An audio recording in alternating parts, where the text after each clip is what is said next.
दरोगा साहब, रात भर हमके दुतला पर चढ़ के डाल ले बरंगवा। हमको पास पिचकारी भी इसका है, ये छूट गया था इसका। हर जगह हाथ घुसा घुसा के रंग डाला है ये चुतिया। क्या रे खेसारी, अब तो तुम किसी के घर में घुसने लगा है तुम्हारे साहब। आप क्या करिए, हमारा इतना छोट पिचकारी नहीं, हम तो बड़ा रखे। ए दरोगा साहब, ये एकदम झूठ बोल रहा है दोगल भाई, एकदम झूठ बोल रहा है साहब। अच्छा तू आवारा नहीं है तो हम आवारा है क्या है? ये छोटका पिचकारी किसका है, तुम्हारा नहीं तो किसका है?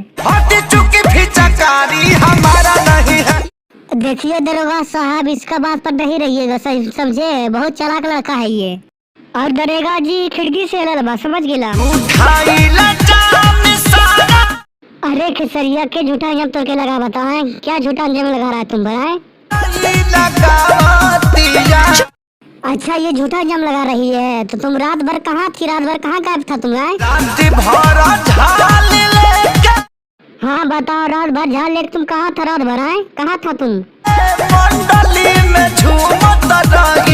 दरोगा साहब ये एकदम झूठ बोल रहा है, एकदम झूठ बोल रहा है ये। सच में हमारा माई क्रिया कर है।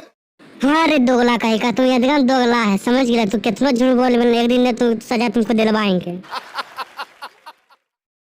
अगर आप लोग की ये खेसारी लाल यादव का वीडियो अच्छा लगा है तो वीडियो को लाइक करें, और चैनल पर नए हैं तो चैनल को सब्सक्राइब करें। धन्यवाद, फिर मिलेंगे वीडियो के साथ।